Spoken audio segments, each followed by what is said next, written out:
Hello, everyone, and welcome to the interview. Joining me today is an up-and-coming alternative rock band from London, Ontario. They're called Bandits.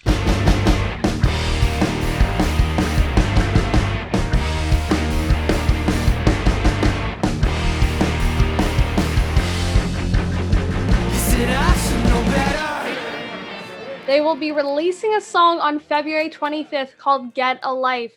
You'll find it on Spotify and YouTube and many other platforms. My name is Jackie Longhurst. I'll be your host. And joining me is Chris Goodman, Joshua Moore, Sam Downey, and Chris Ma. How are you guys today? Doing pretty Great. How are you doing? I'm doing good. So my first question for you guys is, how did you all meet? Me and Josh first met in the first year of college. We were in the same residence building and just kind of like interests with music, and we started jamming and writing music, and then eventually through the music program and just like parties, hangouts, little jam sessions here, classes, talking with Sam and Chris, we eventually got them on board with the project, and they seemed pretty hyped from the get-go. So it's been work since we started out sucking, and now we're kind of getting our feet into the ground. Talking about how you guys all finally came together into making the band, how did the name Bandits come to be? You want to take this one, Josh? Honestly, I can't even remember, so you're gonna have to take that one. Originally, me and Josh were going to be playing a backyard show that we put on. It was called Days End Festival, and we wanted to show off some of the songs that we had been working on over the past couple of years on our own, aside from another band that we were playing with. And we kind of jumped around a couple ideas, and we needed something to settle on, and we kind of found Bandits, and we just we thought of the phrase we are bandits, thinking of things as like a community, like our fan bases. We want them to relate to us on a personal level, and we just kind of hit off with that name, and we haven't changed it since, so I guess it works. Those songs you guys were doing at the concert that you did together, what were some of those? A lot of those were just like acoustics and stuff that we had written at the time. So for that concert, it was us on an acoustic and electric guitar, no drums, no bass. So it was pretty laid back, and it was just some covers. But those songs that we written, I think only one of those have made it into full band mode. The rest of them, we just they didn't match the style, what we kind of transformed into as we started adding Chris Ma and Sam onto the roster. Which bands did you each come from before you all formed? Yeah, for sure. Me and Chris had started out in a band called Suburban Casualty with a couple of our roommates and classmates. So we had kind of been in that band together, and then when school had ended and everybody had parted ways, that was kind of the start of, hey, now we have this free time for Bandits. Well, yeah, I used to play in a bunch of different genres. I did folk stuff, I did a little bit of kind of metal, more hard rock stuff as well. Never really played in a punk band like this, what we're kind of going with. And yeah, so just basically during when COVID happened, all those bands kind of just fell off the map just because we couldn't meet up, or people were doing other projects and stuff. So that's how I got involved in this. But I've always been a big fan of punk stuff, and that's always what I listened to. I just never really had the opportunity to join a punk band, or what we're kind of doing, the stuff I listen to basically. Chris Ma actually comes from one of my favorite bands called Yay, Hometown. Hometown, yeah. Shout out.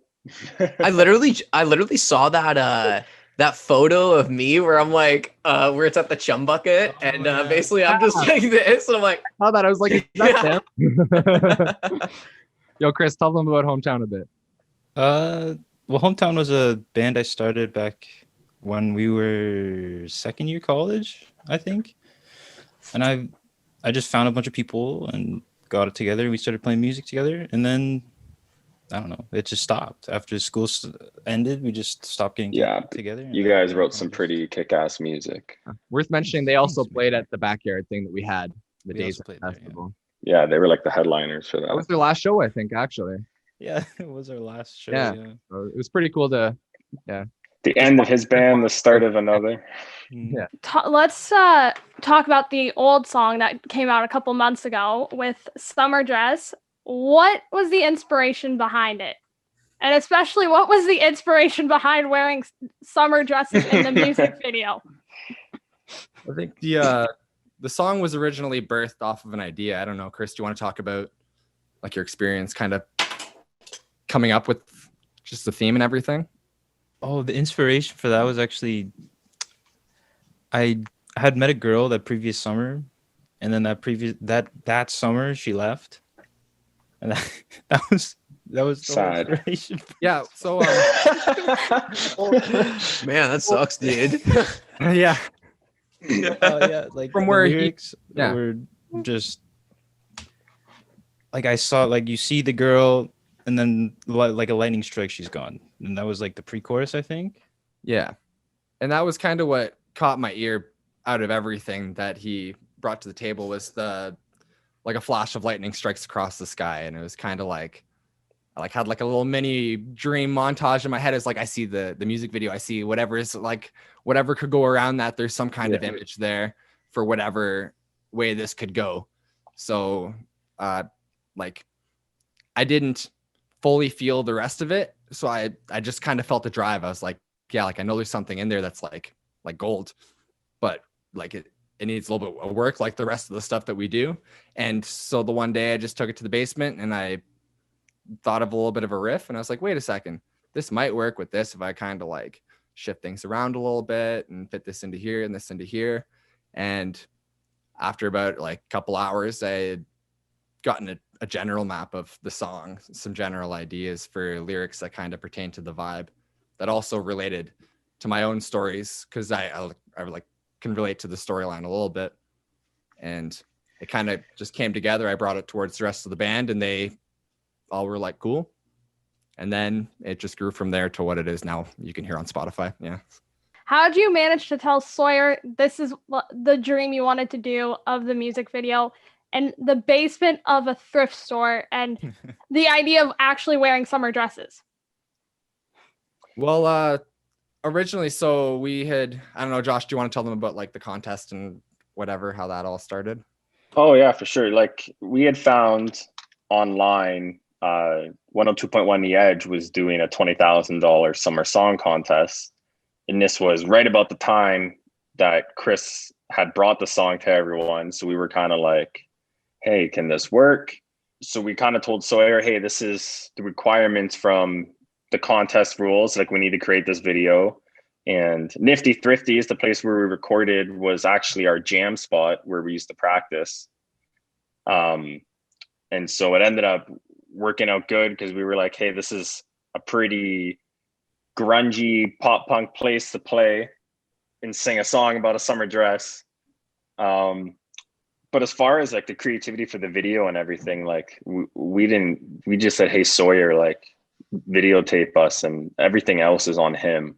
Guy's a genius, and he killed it with everything he did. And same thing with Brendan and the rest of his team. Yeah, one thing I can say about Sawyer as a producer for, well, I guess most of the experience I've had with him is like with musical things, but I've heard good things from him, like from other people about him from other sectors. But he knows like how to capture a moment and everything. And I find that our music, it's about like the little moments that are here and there. And for him to bring his team with Brendan and Kyle that day and just kind of makeshift something, he just had a general idea of what he needed.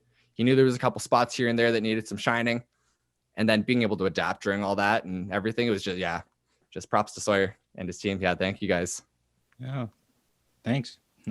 Yeah, like when I think I got a message in the Bandits group chat, it's like, all right, we're gonna film this video. This is a plan. This is the guy who was recording it, and I saw his name for the first time. I was like, okay, there's Sawyer. So it's just gonna be one guy with a camera, right? And I show up, and this guy's probably like a van and like equipment, and like he has like people working for him, and I'm like, oh, that was really cool. almost like a cult. It was almost like Almost like a call. Yeah, I remember I even asked like Chris, I was like, yeah, you guys are like buddies from the past. I was like, so those other two guys, like those your buddies? He was like, no, it's Sawyer's buddies. I'm like, oh, okay, you weren't just ignoring them. Like No, I just didn't. I was like, oh, like, should I talk to them, or is like, are they doing their thing, or? All right. Whose idea was it to go to the legendary studio where Drake, the Beaches, Arkells, the Anyway Gang like went to record? Like, who brought that idea to go like, let's record a song there? That was our friend Dex. He was someone that we all went to school with at Fanshawe. And coming out of the program, he moved to Toronto and started working with small bands and ended up getting hired at Noble Street as the full-time engineer there. And he had heard our music, and obviously we're friends with him. And he was like, hey, like, we have all this free time now. Like, do you guys have songs? And we're like, well, we do. Let's put something together. And he's like, come here, like, you know, I'll set you guys up and we'll record a song. And to get that opportunity, we jumped to the second he offered it. So yeah, I mean, normally studios like Noble Street are like really, really like professional. It's not to the point where it's like you're tense being there, but our experience at Noble Street, since it was just our friends, the assistant on the session was our buddy from college too. So like we just had a good time recording. It was professional. It was like going back to college and just like having fun and recording again. Like it was nice. Yeah, it was an awesome experience, especially I find because like Dex is amazing at what he does, and he's still trying to make his mark on the industry as well. Obviously, being a younger person coming into something that's so competitive, and I feel like we got a chance to really push things here and there, and then he also got a chance to put his hands onto it and really help us out with tones and help us out with how things would work together in the end. And yeah, it was a cool team experience that kind of goes along to the We Are Bandits kind of thing. How we want it not to just to be us. We want it to be inclusive of the people around us and all. Yeah. Oh yeah, we were pretty lucky to work with Dex. Like yeah, definitely. He's insane. Yeah. Okay, now I'm going to switch gears a little bit because I heard a little something about Big Wreck being at Noble Street. Does anyone want to tell me what happened? Sam, you take that, buddy. That's all you.